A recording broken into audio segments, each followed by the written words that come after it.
മതമാണ് മതമാണ് മതമാണ് പ്രശ്നം എന്ന് പറയുന്ന മുസ്ലിം ലീഗിന്റെ നേതാവിനെ നമ്മൾ കണ്ടു. കേരള സമൂഹത്തിലെ പിണറായി വിജയനോ VD സതീശനോ രമേശ് ചെന്നിത്തലയോ ഗോവിന്ദൻ മാഷോ ആരും ആ KM ഷാജി എന്ന് പറയുന്ന മുസ്ലിം ലീഗിന്റെ ജനറൽ സെക്രട്ടറിയെ വർഗീയവാദി എന്ന് വിളിച്ചില്ല. മതമാണ് മതമാണ് പ്രശ്നം എന്ന് പറഞ്ഞുകൊണ്ട് കഴിഞ്ഞ 9.5 കൊല്ലക്കാലം എന്റെ സമുദായത്തിന് നഷ്ടമായത് എന്തോ അത് ഈ നാടിന് നേടിക്കൊടുക്കുമെന്ന് പറഞ്ഞ് അത് എന്റെ സമുദായത്തിന് നേടിക്കൊടുക്കുമെന്ന് പറയുന്ന വർഗീയവാദിയായ KM ഷാജിയെ വർഗീയവാദി എന്ന് വിളിക്കാൻ ഇവിടുത്തെ കോൺഗ്രസിനും തന്റെ ഇടമില്ല. കേരളം ഭരിക്കുന്ന എന്തിന് വർഗീയവാദത്തിനെതിരാണ് വർഗീയതയ്ക്കെതിരാണെന്ന് നാഴികയ്ക്ക് 40 വട്ടം പറയുന്ന നാസ്തികനായ പിണറായി വിജയനും ധൈര്യമില്ല.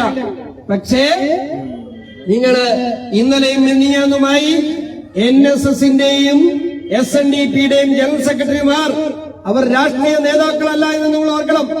ആ NSSന്റെയും SNDPയുടെയും ജനറൽ സെക്രട്ടറിമാർ തങ്ങളുടെ സമുദായത്തിന്റെ ആവശ്യങ്ങൾ ചോദിച്ചു മേടിക്കാൻ ഉത്തരവാദിത്തപ്പെട്ട ജനറൽ സെക്രട്ടറിമാർ അവരുടെ സമുദായത്തിന് അർഹിക്കുന്ന അവകാശങ്ങൾ ലഭ്യമായില്ല എന്ന് പറഞ്ഞപ്പോ അവരെ വർഗീയവാദി എന്ന് വിളിക്കാൻ ഇവിടെ ഒരു VD സതീശൻ ഉണ്ടായിരുന്നു. അവരെ വർഗീയവാദി എന്ന് വിളിക്കാൻ ഇവിടെ കമ്മ്യൂണിസ്റ്റ് പാർട്ടി ഉണ്ടായിരുന്നു. ഞങ്ങൾ പറയുന്നു, നിങ്ങൾ മതമാണ് മതമാണ് പ്രശ്നമെന്ന് നിങ്ങൾ പറഞ്ഞാൽ ഭാരതീയ ജനതാ പാർട്ടി പറയാൻ ആഗ്രഹിക്കുന്നു, വിശ്വാസമാണ് വിശ്വാസമാണ് വിശ്വാസമാണ് ഞങ്ങളുടെ പ്രശ്നമെന്ന് പറയാൻ ഭാരതീയ ജനതാ പാർട്ടിക്ക് ഒരു മടിയുമില്ല. ഈ കേരള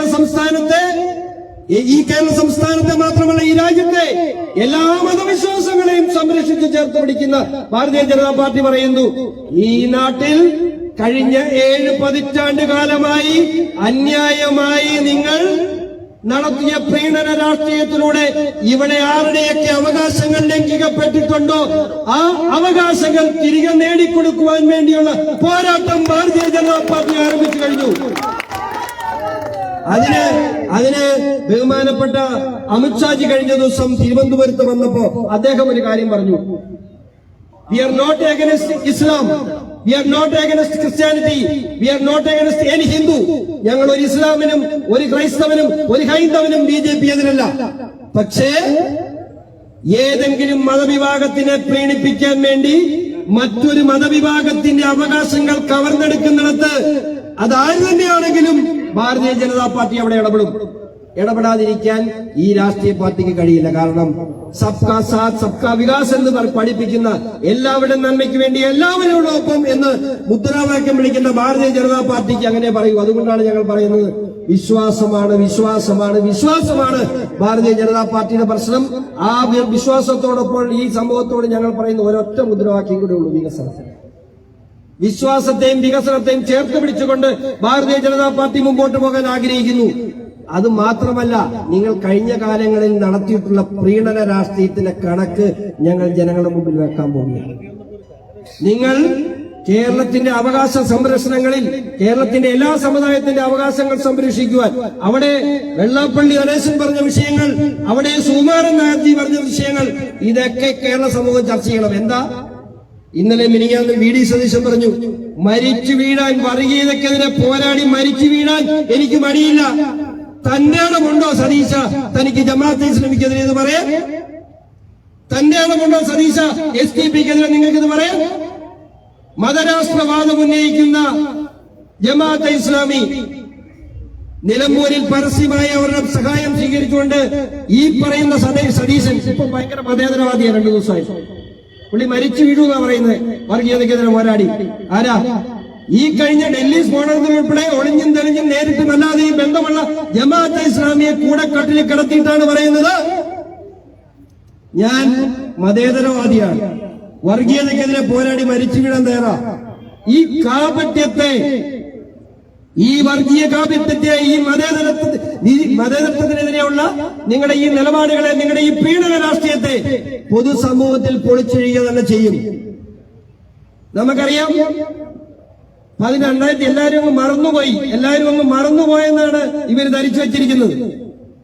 2011 മുതൽ 16 വരെയുള്ള കാലഘട്ടങ്ങളിൽ കേരള സംസ്ഥാനത്ത് മുസ്ലിം ലീഗ് കൈകാര്യം ചെയ്തിട്ടുള്ള വകുപ്പുകൾ നിങ്ങളോടൊന്ന് എടുത്തു പരിശോധിക്കണം.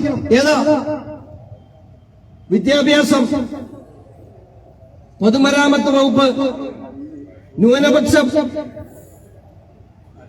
ആരോഗ്യ, വ്യവസായം, PWD, പൊതുമരാമത്ത്, PWD, തദ്ദേശ സ്വയംഭരണം, ഹയർ എഡ്യൂക്കേഷൻ. 5 മന്ത്രിമാർ UDF മന്ത്രിസഭയിൽ, ഉമ്മൻചാണ്ടി മന്ത്രിസഭയിൽ 5 മന്ത്രിമാർ കൈകാര്യം ചെയ്തിരുന്ന 8ഓളം വകുപ്പുകളെടുത്ത് പരിശോധിച്ചാൽ അത് കേരള സംസ്ഥാനത്തിന്റെ റവന്യൂ എക്സ്പെൻഡിച്ചറിന്റെ 60% കൈകാര്യം ചെയ്യുന്നു. ചർച്ച ചെയ്യണ്ടേ? വെള്ളാപ്പള്ളി പറഞ്ഞതിനാണോ കുഴപ്പം? സുകുമാരൻ നായർ പറഞ്ഞതിനാണോ കുഴപ്പം? ഇത് കേരളം ചർച്ച ചെയ്യണ്ടേ? മുസ്ലിം ലീഗിന് മാത്രമായി കേരളത്തിന്റെ റവന്യൂ എക്സ്പെൻഡിച്ചറിന്റെ 60%, ഉമ്മൻചാണ്ടി ഉൾപ്പെടെ, മുഖ്യമന്ത്രി ഉൾപ്പെടെ ബാക്കി 15 മന്ത്രിമാർ കൈകാര്യം ചെയ്തിരുന്ന വകുപ്പുകളുടെ ആകെത്തുക 40% കേരളത്തിന്റെ. അപ്പോ കഴിഞ്ഞ ദിവസം മഞ്ഞലാൻകുഴി അലി പറഞ്ഞെന്താ? 7 മന്ത്രിമാരെ ഞങ്ങൾക്ക് വേണം. ഇപ്പൊ മുസ്ലിം ലീഗ് പറയാൻ പോകുന്ന അതൊന്നുമല്ല, അവർക്ക് മുഖ്യമന്ത്രി സ്ഥാനം. കഴിഞ്ഞ ദിവസം ഇവിടെ ഒരു മീഡിയ കമ്മീഷന്റെ സർക്കുലർ അവർ ആവശ്യപ്പെട്ടു. ബഹുമാനപ്പെട്ട VD സതീശ, 5 കൊല്ലം കോൺഗ്രസ് നിങ്ങൾ അധികാരത്തിൽ വന്നാൽ മുഖ്യമന്ത്രി നിങ്ങളുടേതായിരിക്കും, കോൺഗ്രസിന്റേതായിരിക്കുമെന്ന് പറയാൻ തന്റെ ഇടപെട്ടോ VD സതീശ? നിങ്ങൾക്ക് നിങ്ങളുടെ ലീഗിന് ഓച്ചാന പാടാൻ നടക്കുക. അതിനപ്പുറത്തൊക്കെ നിങ്ങൾക്കൊന്നും കഴിയില്ല. ആ മുസ്ലിം ലീഗ് ഇല്ലെങ്കിൽ നിങ്ങൾ 2 അക്കം കണക്കില്ല കേരളത്തിലെന്ന് നിങ്ങൾക്ക് ബോധ്യമുള്ളതുകൊണ്ട് ഏത് രാജ്യവിരുദ്ധ ശക്തികളെയും ഏത് തീവ്രവാദ ശക്തികളെയും കൂട്ടുപിടിച്ചുകൊണ്ട് ഈ രാജ്യത്തിന്റെ അധികാരത്തിലെത്താമെന്ന് നിങ്ങൾ കരുതിയാൽ ഒന്നും വേണ്ട എന്ന് വെച്ചുകൊണ്ട് ഈ രാജ്യത്തെ ചേർത്ത് പിടിക്കുന്ന ഒരു രാഷ്ട്രീയ പാർട്ടി കേരള സംസ്ഥാനത്തും ഈ മഹാരാജ്യത്തുമുണ്ട്. അതിന്റെ പേര് ഭാരതീയ ജനതാ പാർട്ടി എന്നാണ് നിങ്ങൾ മറക്കരുത്. അവിടെ ഈ പ്രീണന രാഷ്ട്രീയത്തെ തുറന്നു കാണിക്കാൻ അപ്പൊ പറയും, ഇപ്പൊ നമ്മളെല്ലാവർക്കും ഇടതുപക്ഷം യാതൊരു പ്രീണനമില്ല, എന്ത് നല്ല ആളുകൾ. ഈ 9.5 വർഷക്കാലം എന്തൊക്കെ ചെയ്യാവോ ഇവിടുത്തെ ഭൂരിപക്ഷ സമുദായങ്ങളോട്? എപ്പോഴാണ് ഇവർക്ക് ജമാഅത്തെ ഇസ്ലാമി ഇവർക്ക് അപ്രിയമായത്? എപ്പോഴാണ് SDPI ഇവർക്ക് അപ്രിയമായത്? എപ്പോഴാണ് ജമാഅത്തെ ഇസ്ലാമി ഇവർക്ക് അപ്രിയമായത്? ഈ വെൽഫെയർ പാർട്ടിയും SDPയും PDPയും വിവിധ ഘട്ടങ്ങളിൽ കഴിഞ്ഞ 9.5 വർഷക്കാലത്തിനിടയിൽ ഇടതുപക്ഷ ജനാധിപത്യ മുന്നണിയായി സഹകരിച്ചിരുന്നു. ജമാഅത്തെ ഇസ്ലാമിയുടെ അമീർ പരസ്യമായി പത്രസമ്മേളനം നടത്തി പറഞ്ഞു, പിണറായി വിജയ താങ്കൾ ഞങ്ങളോട് സഹകരിച്ചിട്ടില്ല എന്ന് മുഖത്ത് നോക്കി പറയാൻ പറ്റുമോ?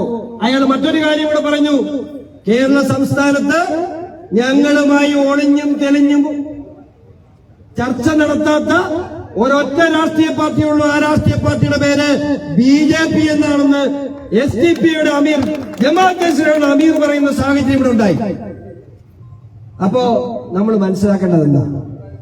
ഒരു പുകപടലം സൃഷ്ടിച്ചുകൊണ്ട് വരുന്ന നിയമസഭാ തെരഞ്ഞെടുപ്പിനെ നേരിട്ടുകൊണ്ട് അധികാരത്തിലെത്താമെന്ന് വിചാരിക്കുന്ന കോൺഗ്രസ് ഇവിടെ ഭൂരിപക്ഷ വർഗീയതയെ കൂട്ടുനിർത്തിക്കൊണ്ട് കഴിഞ്ഞ കാലങ്ങളിൽ ശബരിമലയിൽ ഉൾപ്പെടെ ആയിരക്കണക്കിന് സ്ത്രീകളെയും കുട്ടികളെയും ഉൾപ്പെടെ ഈ നാട്ടിലെ മുഴുവൻ ഹൈന്ദവ സമുദായത്തിലെ അപമാനിച്ചുകൊണ്ട്, അയ്യപ്പനെ അപമാനിച്ചുകൊണ്ട്, ശബരിമലയെ അപമാനിച്ചുകൊണ്ട് വിശ്വാസ സംരക്ഷണത്തിനെതിരെ വിശ്വാസ ദംശനം നടത്തിയ പിണറായി വിജയ, താങ്കളെ ഇവിടുത്തെ ഭൂരിപക്ഷ സമുദായം താങ്കളെ മറക്കുമെന്ന് താങ്കൾ വിചാരിച്ചോ?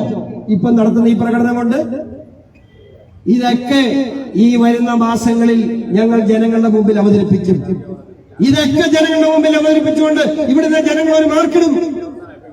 ഇപ്പോ ഈ മോഷണം നടത്തിയിട്ടുള്ള മുൻ ദേവസ്വം ബോർഡ് പ്രസിഡന്റുമാരും മുൻ അഡ്മിനിസ്ട്രേറ്ററൊക്കെ മാറ്റി നിർത്തിക്കോ.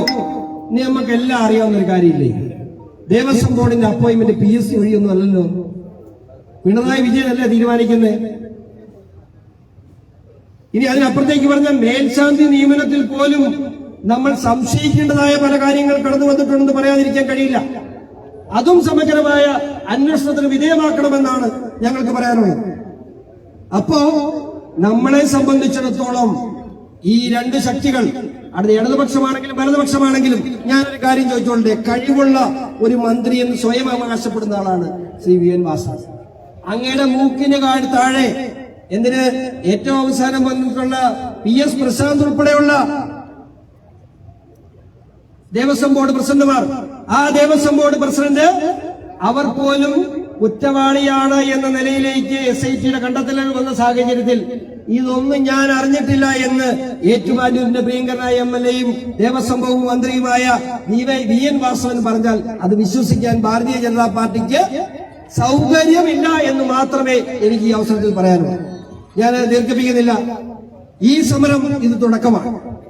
ഇത് ഇവിടെ മുതൽ ഇവർ നടത്തുന്ന ഈ പ്രീണന രാഷ്ട്രീയത്തെ ഒരു സമുദായത്തെ കൂടെ നിർത്തി മറുസമുദായത്തിന്റെ വോട്ട് മേടിക്കുകയും ആ ആവശ്യം കഴിയുമ്പോൾ മറുസമുദായത്തെ മാറ്റി നിർത്തി മറ്റേ സമുദായത്തിന്റെ വോട്ട് മേടിക്കുകയും ചെയ്യുന്ന വൃത്തികെട്ട വർഗീയ രാഷ്ട്രീയം കേരളത്തിന്റെ മണ്ണിൽ തുറന്നു കാണിക്കാൻ ഇവിടെ ഒരു രാഷ്ട്രീയ പാർട്ടിയുള്ളത് ഭാരതീയ ജനതാ പാർട്ടിയാണ്. ആ വലിയ ഉത്തരവാദിത്തം ഈ പൊതുസമൂഹത്തിന് മുമ്പിൽ ഭാരതീയ ജനതാ പാർട്ടി നിർവഹിക്കുമെന്ന് മാത്രം പറഞ്ഞുകൊണ്ട് നിങ്ങളുടെ എല്ലാവരുടെയും അനുവാദത്തോടുകൂടി ഈ പ്രതിഷേധ സമരം ഉദ്ഘാടനം ചെയ്ത് അറിയിക്കുന്നു. നന്ദി, നമസ്കാരം.